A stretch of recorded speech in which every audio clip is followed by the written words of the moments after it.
So one will notice a bit of an issue. So we have a bit of an issue here. So one will notice that the error drops in a smooth monotone fashion, but when we look at the score, we have some choppiness. So there are generations which come after that have less accuracy than their predecessors in terms of the score out of 16, but they are lower error in terms of the error measure. So here's a little example of how that is a consequence of the estimation. So consider a map of 3 values. So we want to map the number 123 to numbers 100. So this is the equivalent of our blocks and this is the equivalent of our categories. So our first estimate is numerically 0.4, 0.4, 0.4, and calculating its error we get 0.68. So however, when we look at the estimate, so what the actual categories convert to, it's 0, 0, 0, because we're estimating between, say, 0 and 1. So this would be estimated down to 0. So we only get 2 of our categories correct. So we get this wrong, and we get this right, and we get this right. So error 0.68, or if one to take the square root, yeah, and 2 correct out of 3. So for our second estimate, we have the function that goes and takes us to 1, 0.55, and 0.55. Working out the error, we have 0.605, which is less than that, so the square root will also be less, so this is a better estimate. But now looking at the number of instances that we got correct, we only have one instance correct, which is less than the previous 2. Why? Because when we estimated this 0.55, 0.55, it estimates to the category 1, 1, 1. So we get this correct, but we get this wrong and this wrong. So here we have firstly a function that gets 2 correct with 0.68 error, but subsequently we have a function that gets only 1 correct, but its calculated error is lower. Okay, so just some commentary on some issues.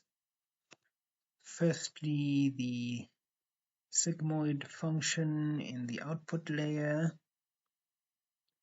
I think maybe I could have done without that. It might have been better to use a function between 0 and 6 or something more linear than the sigmoid in the end there.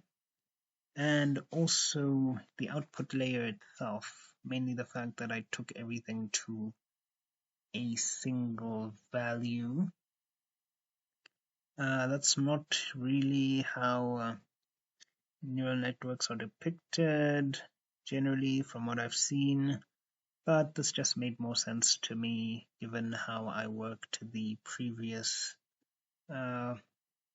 example with the function estimation video, and so this just made more sense to me.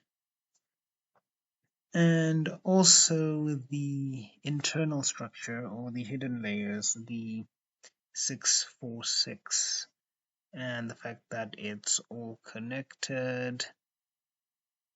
This was chosen ad hocly or just at random. There was no informed decision as to the fact that this structure would work or would be better than any other structure. So remember, we're just trying things out and having a look, trying to get more intuition and understanding. So yeah, the internal structure, randomly chosen, chose something complex enough to work, I guess, and the output here to a single value might have worked without that, or might have worked without using sigmoid, maybe using a more linear function. But we were just following our intuition here. It's still early days. And yeah. Alright, just a final recap. We started off with a 2x2 square with unit subsquares, and we wanted to either color or leave the subsquares blank, and we wanted to classify these combinations of coloring into 6 categories or 6 groups, which we named single, vertical, full, empty, and so on. We modeled the square with a list of 4 numbers, placing 0 for an unfilled subsquare and 1 for a filled subsquare, and we thought of this as being in R4. And what we wanted was a function that goes from this set in R4 to the groups or the group numbers, or if you want to think of it in terms of the category number, a number between 0 and 1, and that is a real number, subset of the reals. And that's really to say that we wanted a function that best estimates our 16 data points. So our 16 data points would be in R4, so it would be a function from R4 to R. So one of our data points would map 0, 1, 0, 1 to 2, that is R4 to R, and we decided to estimate this function with a linear combination of the inputs plus some biases and a sigmoid function, and we nested these. So essentially we estimated this function with a neural network, and we worked out the weights and biases through a process of iteration. And after this iteration, we got a final answer which was pretty good.